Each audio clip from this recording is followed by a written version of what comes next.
How do we treat ourselves when we make mistakes? How do we care for ourselves? How do we self-care? Are we able to take time out of our busy schedules in order to just be? Do we have specific disciplines or strategies that we use? Do we journal write? Do we practice mindfulness? Are we meditators? Do we do physical exercises and look after the body? Do we use all of these? Do we eat good food?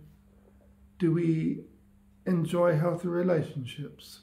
Do we add something to the day? What do we give to the day? Do we sacrifice along the way?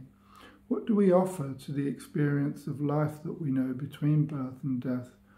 Or are we just invested in our own personality program, our egoic sense of self, and the accumulation of possessions and finances, and that which feeds our own perhaps nihilistic sense of nothing really matters but pleasure? Are we pleasure seekers? Have we become dullard enough around the edges to just seek pure pleasure? And have we ended up marginalized as a result of pure pleasure seeking? And there is benefit and there are limits to all of these things listed here. Yet, where do we see ourselves in all of this? And for the purposes of this expression, how do we treat ourselves when we feel that something's gone wrong, or that our behavior or attitude or an interaction with another person has interacted on them to the negative? Have we harmed someone? Do we make amends when we do harm someone? Are we able to authentically apologize? Do we just angrily apologize and blame and transmit our unfinished business and the consequences of our own actions onto others? These are experiences most of us know in the cycle of life of a human being. And here, how do we find ways in which to self-love? Did we learn as children that when we didn't get our own way, was it explained to us why what we asked for wasn't delivered to us, what we were given wasn't what we wanted? Have we been able to embody the idea that sometimes rejection is the universe's protection? Sometimes rejection is God's protection, we might say. Have we from that discovered that, in fact, when something comes to pass that isn't the way in which we imagined it might be, and of course the imagination is a very evocative phenomena, that actually it led us to something better?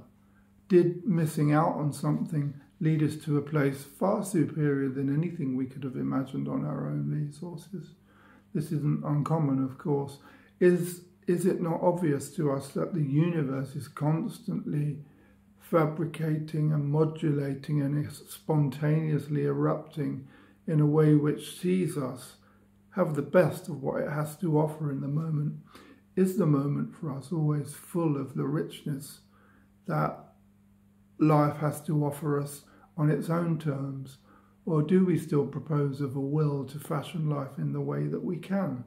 And of course we can influence and we can manifest and we can offer into life, with a capital L, what seems like it would be good for us. But are we able to pencil in the plans and leave the outcome up to God?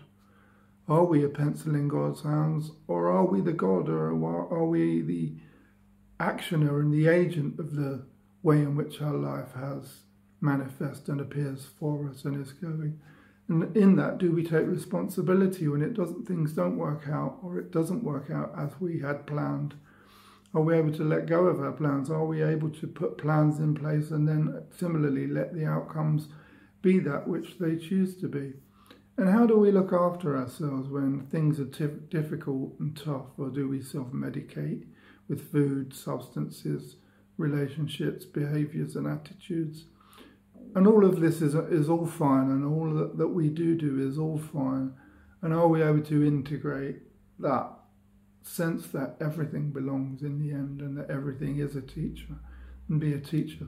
Are we able to look after ourselves? Are we able to take care of ourselves? Do we neglect ourselves? And then we notice that we neglect ourselves. Have we had periods of tremendous suffering and elongated suffering?